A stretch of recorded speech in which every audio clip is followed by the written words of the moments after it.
Welcome to Manga's Seal YouTube channel. The previous video link is on the description box or on the top right card. Volume 13, The Paladin of the Holy Kingdom.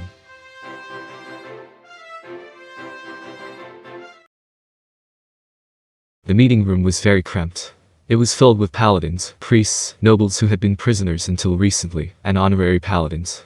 That said, there were no better rooms for them, since Jeldabaoth had destroyed the one which Caspin had previously used. Caspin had called an emergency meeting after receiving a report from a paladin, and he had instructed all key personnel to gather in this room. After everyone had assembled, Caspin and Remedios entered with quick strides. Everyone bowed as the prince entered. Nia was one of them, because she held no grudges against Caspin. Caspin stood in front of everyone and began to speak. Thank you all for coming here. I wish to discuss the course of action we will adopt in the future. Although it was supposed to be a discussion, there was only one thing Nia had to do, and she was certain that it was the right thing to do. Just as Nia was about to speak, Caspin raised his hand to stop her. I'm sure everyone has concerns of their own, but I pray you will hear me out first. Caspin slowly swept his gaze over everyone gathered here. I believe many people have witnessed the extent to which Jeldabaoth's strength exceeds our imagination, yes. While I regret to say this, we must accept the fact that nobody in this country can triumph over him. Several people frowned in silence, then peeked at Remedios, who had been hailed as the strongest in the Holy Kingdom. After learning that she agreed with Caspin's opinion, hints of fear and disappointment appeared on their faces. However, it is too early to give in to despair. If we cannot defeat him, then we will derail his plans in some other way, and make him give up on trying to conquer the Holy Kingdom. We will not drive him out directly, but indirectly. Caspin waited several seconds for his words to sink in, and then spoke his conclusion. What we will do is slaughter all the demi-humans he leads. Why are we doing that? Caspin saw someone asking a question and nodded to them. In the past, Jeldabaoth made trouble in the kingdom. Back then, he fought a certain warrior in a duel, and then he lost and ran away.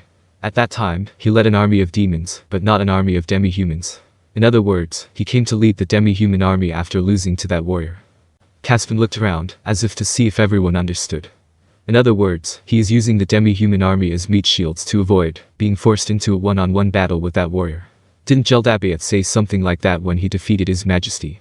Something about leading the demi-human army almost becoming meaningless, or something. It made sense.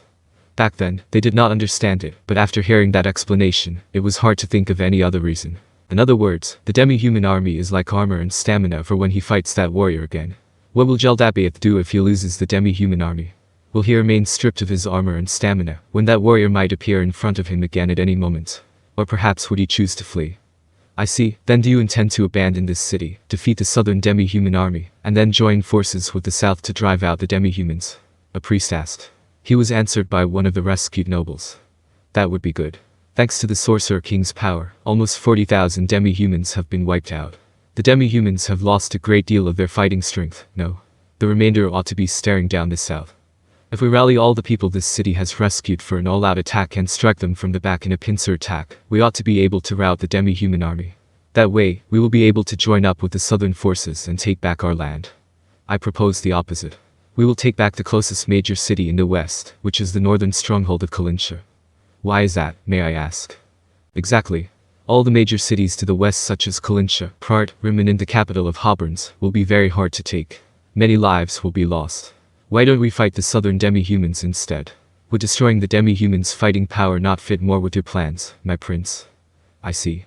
All of your concerns are valid. I am grateful for the fact that many of the people present here are wise. However, is it an action which everyone can understand? There were baffled looks on the faces of many of the people present. How about this? Going to the south implies that we will be abandoning, though it is only temporary, we are still abandoning them all the imprisoned people that we will not rescue as a result. Can the people understand that? But that makes more sense, there will be a higher chance of saving them, no. You're Baron, I believe. Caspin turned to look at the middle-aged man who had asked the question. Yes. I believe we met once, my prince. Ah, just so. Now, have all the people of your domain been rescued? Ah, no, not yet. I was imprisoned when I took the field beside Your Majesty, so I don't know about my domain. I see. So when you join up with the southern forces and take back the north, people might say you fled to the south. The nobleman's face froze up. When one thought calmly about it, the nobleman was right. However, there was no guarantee that everyone, especially those who were writhing in agony, would be able to see the sense in what the nobleman had said. It was possible that there would be people who would say, "Why didn't you save us earlier? Our families were slaughtered by the demi-humans," and turn the blades of their hatred on the nobles. Nia had seen such people before. However, nobody had said that in the prison camps which the Sorcerer King had liberated. Given his overwhelmingly potent magic which could sometimes wreck city walls in a single blast and the fact that he was the king of another nation, nobody would dare take their anger out on him. Also, I had been intending to speak to the landholders one-on-one after this. In this case, we might as well do it now. We are all exhausted. In contrast, what will the nobles of the south do? In particular, what will the other nobles do about nobles who have abandoned their fiefs? The cloying stench of politics and power began to fill the air. Well, it sounded unbelievable to Nia. Was this what the nobles wanted? They nodded repeatedly. My prince. Our domains. I want you to pretend that you did not hear what comes next. That is because I cannot guarantee you anything. However, the southern nobles will probably grow more powerful all of a sudden. That is why you must pick the best move to make, with an eye for what happens after the war. A moment please. One of the paladins called out to him. How can we shed more of the people's blood for courtly disputes? Indeed. Indeed. The priest called Siliaco shouted in a voice which was said to have been trained for volume. What's important is how to save more people. Driving out the demi-humans doesn't mean it's all over, you know. If the South takes all the credit, then we'll have a hard time refusing the demands of the southern nobles. And there's no guarantee that they won't impose heavy taxes on the exhausted people. Now that the Holy Queen is dead, it would be very bad if the next Holy King were to be chosen by the southern nobles. However, if we can show concrete results with our strength, then at least. There were two factions in the room now. There were the nobles faction and the paladins and priests faction. Both sides were at odds. Speaking of remedios, the paladins were trying to spoon-feed her a simplified version of what the prince had said. Nia was not part of either faction. She simply followed the flow of the conversation in silence. That was because Nia had already made up her mind about what she would be doing, so it did not matter what conclusion they reached in the end. Rather, she wanted to bring up her own suggestion and set out as soon as possible. That said, talking about irrelevant things here will only ruin the mood, and people who might have helped me won't come to my aid. After listening to numerous boring topics, she decided to toss the ball back to Caspian, once both sides had worn themselves out with arguing. The prince brought up this topic. Perhaps we should let him finish speaking. Like I said earlier, I intend to take back Kalincha. This is also militarily advantageous. In truth, this city is far too cramped, and much of it has already been destroyed. Living here is difficult, so I would like to have a larger, more solid home base. In addition, by taking back a major city, we'll have an advantage when dealing with the southern nobles. Also, Kalincha was meant to stop enemy advances, so it ought to have ample stores of military supplies, assuming they haven't been moved out yet. I support a proposal to secure a better base. I'm a little uneasy about the sanitation of a city like this. Many people are shivering from the cold too. However, they went on to say, we need to avoid large numbers of deaths. Indeed. That is why it is the best time to attack the enemy strongholds. After all, Jaldabaoth cannot take action now. There was no telling how long Jaldabaoth's wounds would take to heal, but surely he would recover before the demi-human army was completely defeated. In addition, it was very unlikely that he would show his face before making a complete recovery. After knowing of the existence of a powerful warrior like Momon, he would surely take the possibility of Momon showing up into consideration before doing anything. Therefore, if he acted, it would not happen before he was almost completely recovered. That said, once Jaldabaoth took the field, it would not matter how much force the Holy Kingdom could muster. Therefore, they had to take the fortress now. So that was it. After listening to that agreeable explanation, Nia expressed her approval as well. In that case, it seems the only thing you are unhappy with is the number of people who must die for this. Can I take that to mean that you will give me your support if I can minimize the number of deaths? Everyone present nodded, with the exception of Remedios.